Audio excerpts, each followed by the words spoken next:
Hi everyone, this is Dr. Nitin Chhoda. Welcome to this episode of Ignition Time. Thank you so much for being a viewer. Thank you so much for being a subscriber. If you're not a subscriber yet, please consider clicking the subscribe button.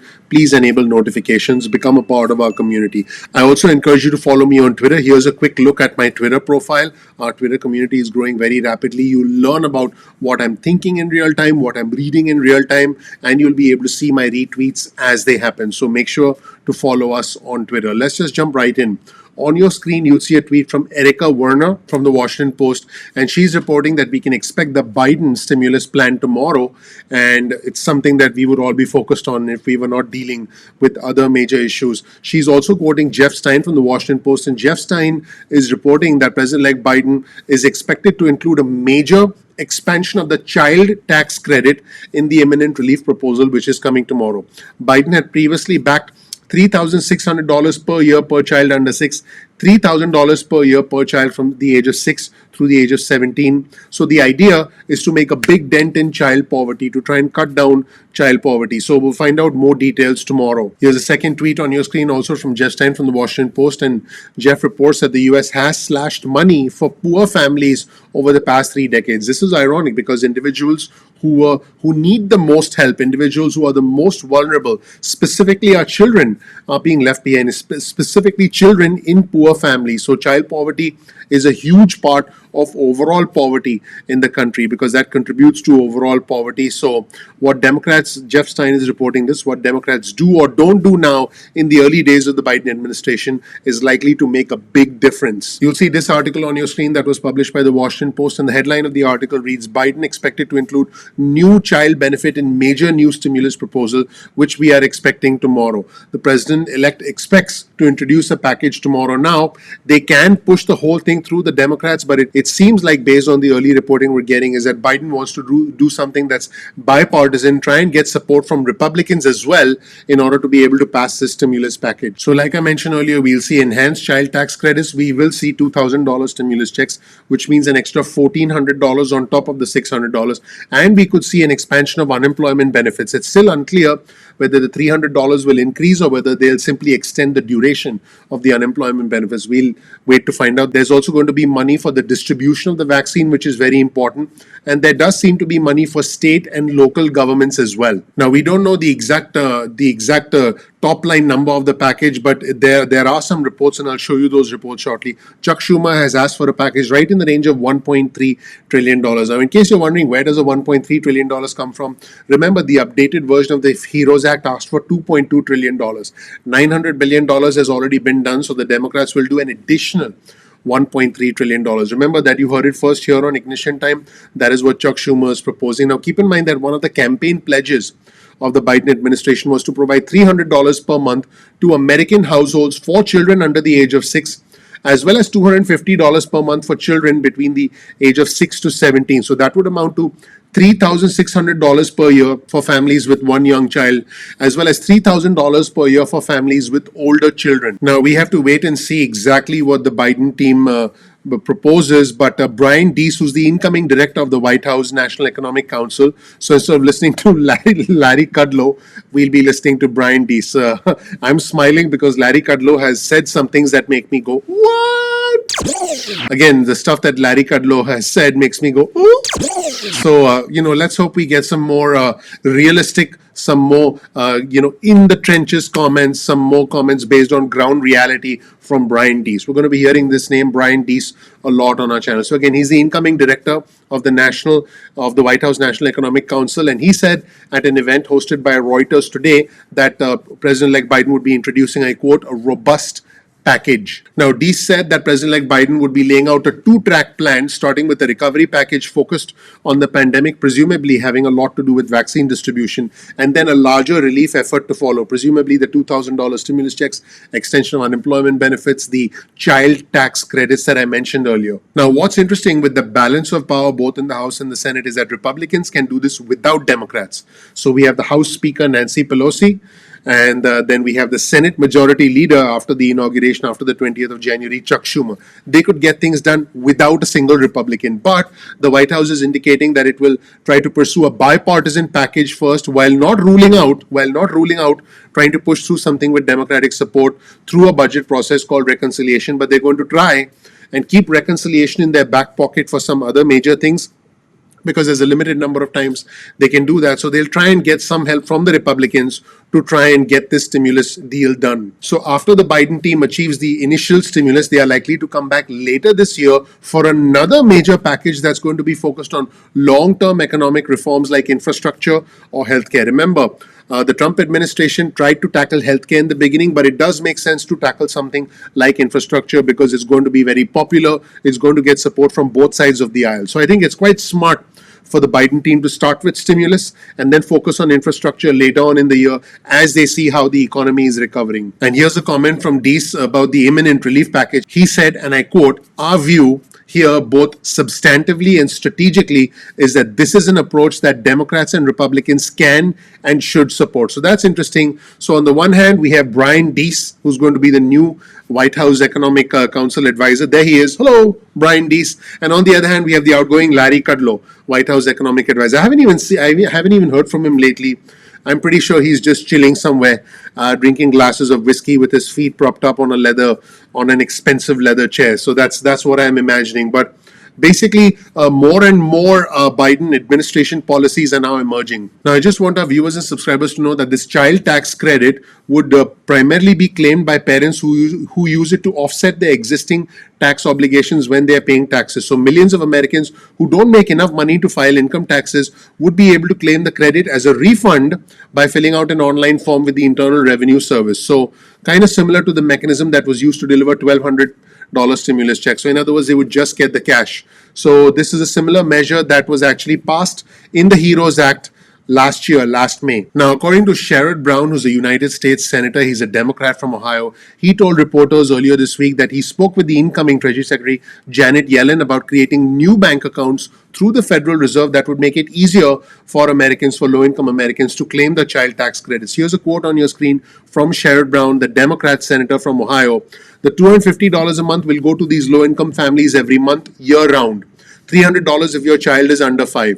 Why not have this directly deposited in one of those Fed accounts everybody can have?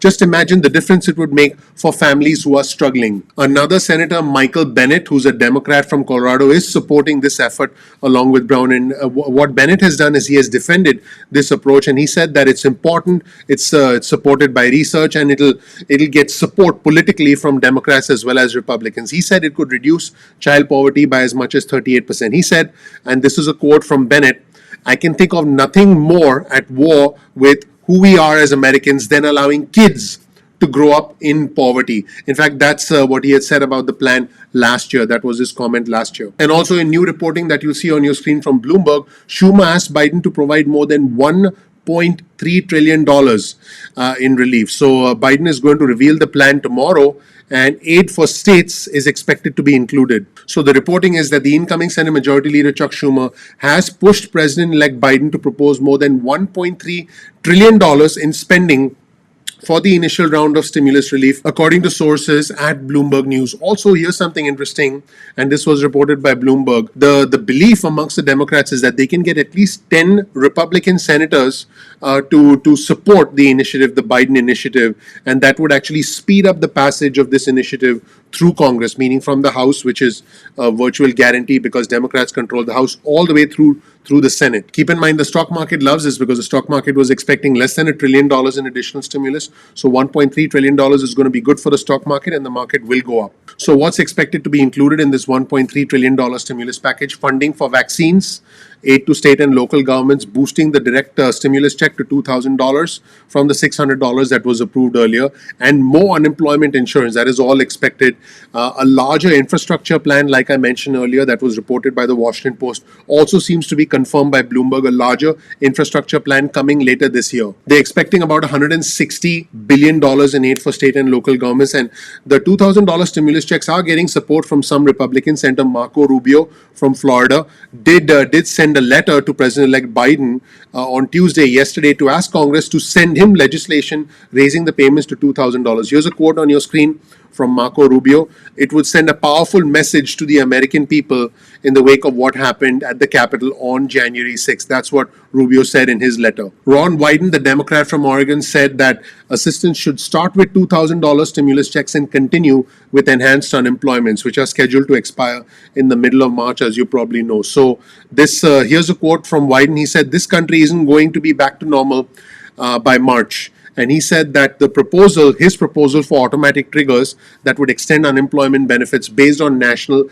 and state jobless rates is something that he emphasized. By the way the automatic stabilizer works is unemployment benefits and stimulus benefits and relief programs would go up if unemployment in the state went up, because different states are getting impacted to different extents as a result of this pandemic. I believe the automatic stabilizers would completely end the gridlock between the House and the Senate, and there would be no need for the House to be involved, the Senate to be involved, the President to be involved. It would all sort of happen automatically. So let me know what you think of this content. I hope you learned something new.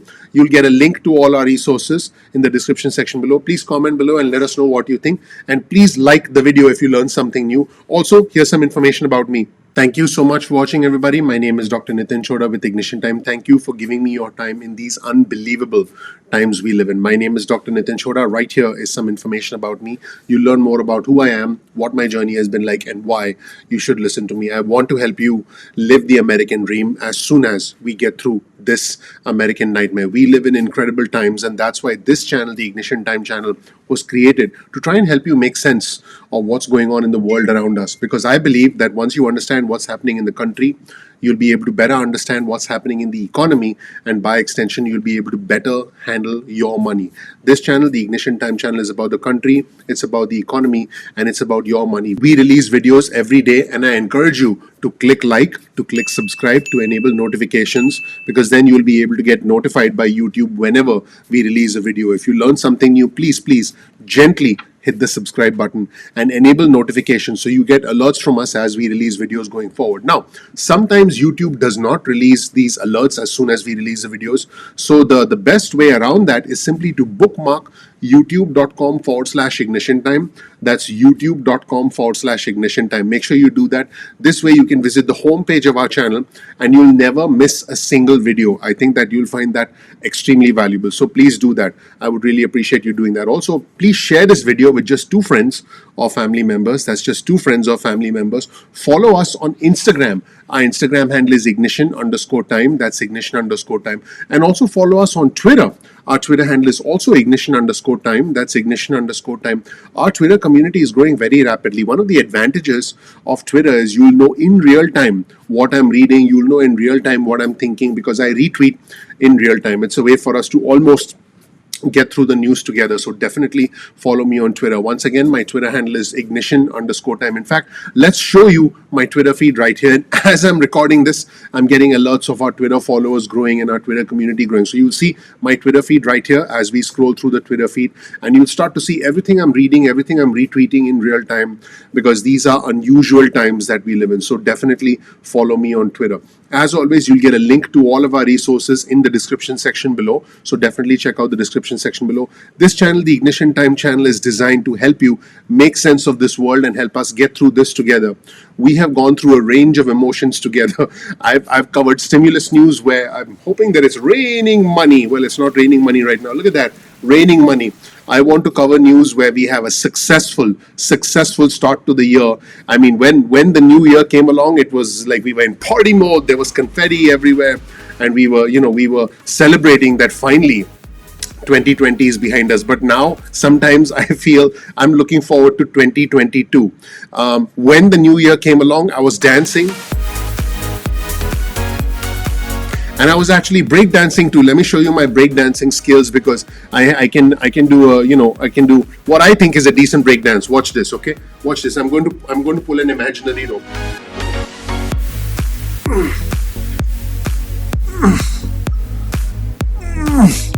It was very hard to pull that imaginary rope. I'm actually out of breath right now. So I'm going to try and bring a smile to your face in this unbelievable news climate that we live in. You have seen my breakdance. In case you want to see it one more time, check this out.